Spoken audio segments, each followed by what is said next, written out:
بسم اللہ الرحمن الرحیم۔ السلام علیکم دوستو، دنیا بھر کی بریکنگ اور سلیکٹڈ نیوز میں آج آپ سنیں گے، لیکن اس سے پہلے اگر ہو سکے تو لائک اور سبسکرائب کا بٹن ضرور دبا لیں۔ شکریہ۔ عینی شاہدین نے کہا ہے کہ انڈیا کے defence chief general Bipin Rawat کا ہیلی کاپٹر غیر معمولی طور پر نچلی پرواز کر رہا تھا جبکہ علاقے میں گہری دھند بھی چھائی ہوئی تھی۔ جنوبی انڈیا میں واقعہ کے مقام کنور کے علاقے میں موجود ایک کنسٹرکشن ورکر نے بتایا کہ وہ اس وقت گھر پر تھا جب انہوں نے قریب سے آتے ہیلی کاپٹر کی آواز سنی، اور جب دھماکے کی آواز آئی تو وہ باہر بھاگے۔ ان کا کہنا تھا کہ جنگل میں دھواں اٹھتے دیکھا اور لکڑیوں کے ٹوٹنے کی آواز سنائی دی۔ ہیلی کاپٹر میرے بھائی کے گھر کے قریب گرا تھا۔ اپنی اڑان بھرنے کے 20 منٹ بعد ہیلی کاپٹر کا رابطہ بیس سے منقطع ہوا۔ ہیلی کاپٹر میں کچھ دیر بعد تامل ناڈو کی چھاؤنی میں لینڈ کرنا تھا۔ فوجی ہیلی کاپٹر عموماً اسی علاقے سے پرواز کرتے گزرتے رہتے ہیں، مگر اس ہیلی کاپٹر کی آواز کچھ زیادہ ہی تھی کیونکہ دھند میں نچلی پرواز کر رہا تھا۔ ہیلی کاپٹر گرنے کے فوری بعد 2 مقامی باشندے جائے وقوع پر پہنچے۔ انہوں نے بتایا کہ ہیلی کاپٹر آگ میں گرا ہوا تھا، اس لیے ان کو مشکل پیش آئی۔ پہاڑی علاقہ ہونے کی وجہ سے آگ بجھانے اور ریسکیو کے دیگر آلات اوپر لانے میں مشکلات تھیں۔ ابتدا میں جن 4 افراد کو حادثے کی جگہ سے نکالا گیا ان میں سے ایک زندہ تھا اور درد سے کرا رہا تھا۔ ریسکیو ورکرز اور محکمہ دفاع کے اہلکاروں نے مقامی باشندوں کی جانب سے فراہم کی گئی چادروں میں زخمیوں کو لپیٹ کر نکالا۔ کچھ افراد بری طرح جھلس چکے تھے۔ علاقے میں پولیس اہلکار اور محکمہ دفاع سے وابستہ حکام بڑی تعداد میں پہنچے۔ پولیس اہلکار لوگوں سے پوچھ رہے تھے کہ علاقے میں کسی مشکوک شخص کو تو نہیں دیکھا یا جنگل میں کوئی ایسا شخص جس کے پاس بندوق ہو۔ چینی حکومت کا کہنا ہے کہ پاکستان نے اجلاس میں شرکت سے انکار پر حقیقی بھائی ہونے کا ثبوت دیا ہے۔ پاکستان نے جمہوریت سربراہی اجلاس میں شرکت سے انکار کر کے چائنا کا حقیقی بھائی ہونے کا ثبوت دیا ہے۔ یاد رہے دوستو کہ پاکستان نے امریکہ کی جانب سے جمہوریت پر منعقد سربراہی کانفرنس میں شرکت کرنے سے معذرت کر لی ہے۔ امریکہ نے جمہوریت کے موضوع پر ورچوئل سربراہی کانفرنس میں پاکستان کو بھی مدعو کیا تھا۔ دفتر خارجہ کا کہنا تھا کہ پاکستان ایک بڑی فعال جمہوریت ہے جس میں آزاد عدلیہ، متحرک سول سوسائٹی اور آزاد میڈیا ہے۔ ہم جمہوریت کو مزید گہرا کرنے، بدعنوانی سے لڑنے اور تمام شہریوں کے انسانی حقوق کے تحفظ اور فروغ کے لیے پرعزم ہیں۔ ہم امریکہ کے ساتھ اپنی شراکت کو قدر کی نگاہ سے دیکھتے ہیں، متعدد مسائل پر امریکہ کے ساتھ رابطے میں رہتے ہیں اور یقین رکھتے ہیں کہ ہم مستقبل میں بھی مناسب وقت پر اس موضوع پر مشغول ہو سکتے ہیں۔ دیکھو میرا رب کون ہے، دیکھو تو صحیح رب کون ہے جس نے 7 آسمان اوپر نیچے بنا دیے، اور اللہ تعالیٰ خود فرماتے ہیں کہ تجھے میرے آسمان میں کوئی کمی نظر آتی ہے؟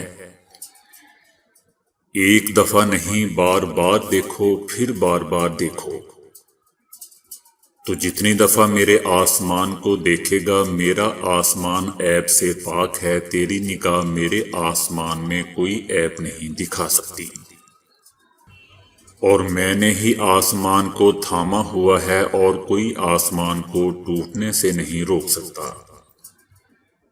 دوستو، اللہ کی قدرت کیسی ہے کہ زمین اور آسمان کو تھاما، سورج کو تھاما، عرش کو تھاما، ملائکہ کو تھاما، سمندروں کو مضبوطی سے اپنے حکم پہ باندھا،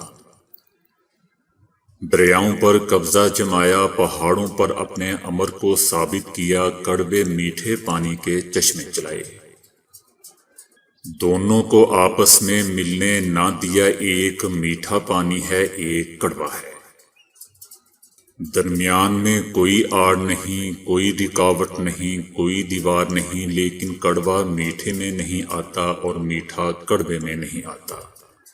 یہ اس کی قدرت ہے، دیکھو میرا رب کون ہے اور کیسا ہے۔ بچپن میں دوستوں بزرگ پیسے دینے کے ساتھ ساتھ ہمیشہ وارننگ دیا کرتے تھے کہ خبردار چیونگم مت خریدنا، اور اگر چیونگم پیٹ میں چلی گئی تو پھر اسے ڈاکٹر آپریشن کر کے ہی نکالے گا، کیونکہ یہ معدے میں کبھی ہضم نہیں ہوگی، یہ تمہاری سانس کو بند کر دے گی، یہ آنتوں میں پھنس جائے گی، خبردار اسے نگلنا مت، وغیرہ وغیرہ۔ اور ہم چیونگم نگلنے جانے کے خوف سے اکثر اسے نہیں کھاتے تھے، اور آج بھی ہم ان پیش گوئیوں پر یقین رکھتے ہیں، اور ایسے چھوٹے بچے جو نا سمجھ ہوں انہیں چیونگم خرید کر نہیں دیتے۔ چیونگم دوستو اگر غلطی سے نگلی جائے تو سب سے پہلے یہ معدے میں جاتی ہے، جہاں موجود ہائیڈروکلورک ایسڈ چیونگم میں سے شوگر اور مختلف فلیورز کو علیحدہ کر دیتا ہے، جس میں آئلز وغیرہ شامل ہوتے ہیں، اور یہ چیونگم سے علیحدہ ہو جاتے ہیں۔ ہمارا جگر چیونگم میں سے اس کا رنگ اور ایسے اجزاء جو چیونگم کو زیادہ عرصے تک محفوظ رکھنے کے لیے اس میں ڈالے جاتے ہیں نچوڑ لیتا ہے، اور ہمارے جسم کو چیونگم کے ان اجزاء سے پیدا ہونے والی الرجی سے محفوظ رکھتا ہے۔ یہ سب چپکنے والے اجزاء ہائیڈروکلورک ایسڈ کے باعث جب چیونگم سے علیحدہ ہو جاتے ہیں تو چیونگم آنتوں میں چلی جاتی ہے، جہاں ہماری آنتیں انہیں 24 گھنٹے میں جسم سے خارج کر دیتی ہیں۔ اگر چیونگم نگلے جانے کے بعد آپ کے جسم کا درجہ حرارت 99.5 سے اوپر چلا جائے، یا آپ کا بلڈ پریشر بڑھ جائے اور 130 اور 80 سے اوپر چلا جائے، یا آپ کی جلد پر الرجی پیدا ہو جائے اور خارش ہونا شروع ہو جائے، یا آپ کو متلی یا الٹی یا ڈائریا وغیرہ ہو، یا ایسی ہی کوئی اور پرابلم محسوس ہو، تو ایسی صورت میں فوراً ڈاکٹر سے رابطہ کریں۔ بصورت دیگر پریشان نہ ہو، یہ خود بخود پیٹ سے خارج ہو جائے گی۔ بھارتی حکومت دہلی کے ایک گھر میں آتش زدگی کے نتیجے میں 2 بچے جان کی بازی ہار گئے۔ دہلی میں خاتون خانہ اپنے 5 اور 6 سالہ بیٹوں کو گھر میں چھوڑ کر دروازہ باہر سے بند کر کے مارکیٹ چلی گئی۔ اسی دوران گھر میں شارٹ سرکٹ کی وجہ سے آگ لگ گئی۔ آگ گھر کے گراؤنڈ فلور پر لگی، جہاں بچوں کا باپ ہوائی چپل بنانے کا کام کرتا ہے، جس سے گھر میں موجود دونوں بچے دم گھٹنے سے جان کی بازی ہار گئے۔ اطلاع ملنے کے بعد گھر کی اوپر کی منزل پر موجود لوگوں کو بحفاظت نکال لیا گیا، تاہم بچوں کو ہاسپٹل منتقل کیا گیا، لیکن وہ جانبر نہ ہو سکے۔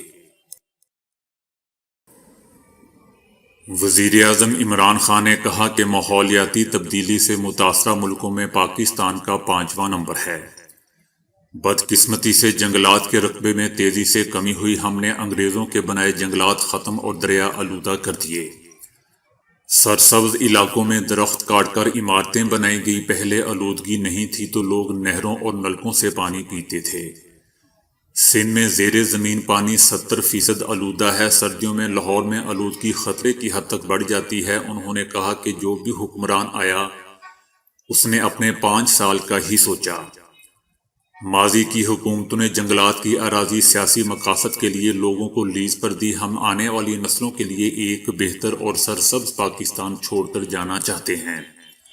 وزیر اعظم نے کہا کہ خیبر پختونخوا میں 1 ارب درخت لگانے کا منصوبہ بنایا تو ہمارا مذاق اڑایا گیا، لیکن غیر ملکی NGOز نے ہمارے بلین ٹری سونامی پروگرام کی تصدیق کی۔ پاکستان میں نوجوان آبادی زیادہ ہے، جن کے لیے ہم روزگار کے مواقع پیدا کر رہے ہیں۔ جب تک ہم اپنی برآمدات نہیں بڑھائیں گے، پاکستان امیر ملک نہیں بن سکتا۔ الیکٹرک گاڑیوں کے ساتھ جو سب سے بڑی پریشانی مالک کو ملتی ہے وہ اس گاڑی کی رینج ہے کہ یہ ایک بار بیٹری چارج کرنے پر کتنا سفر کرتی ہے۔ برطانیہ میں اب لوگوں کو اس پریشانی سے نجات دلانے کا انتہائی حیران کن طریقہ ڈھونڈ نکالا گیا ہے۔ برطانیہ میں ایسی سڑکیں تعمیر کرنے کا منصوبہ شروع ہونے جا رہا ہے جو الیکٹرک گاڑیوں کو ری چارج بھی کیا کریں گی۔ ان سڑکوں پر سفر کرتے ہوئے گاڑیاں خود بخود ری چارج ہوتی رہیں گی۔ لاکھوں پاؤنڈ مالیت کے اس منصوبے میں سڑک کے نیچے الیکٹرک کوائلز نصب کی جائیں گی، جن سے الیکٹرک گاڑی کے ریم کرنٹ وصول کریں گے۔ یہ کنٹرولر اس کرنٹ کو گاڑی کی بیٹری کی طرف بھیجیں گے اور بیٹری ری چارج ہوتی رہے گی۔ یہ تمام عمل گاڑی کے سفر کے دوران ہی ہوگا اور اس کے لیے لوگوں کو گاڑی روکنی نہیں پڑے گی۔ تو دوستو ابھی کے لیے اتنا ہی۔ ویڈیو کو لائک اور شیئر کرنے کا بہت بہت شکریہ۔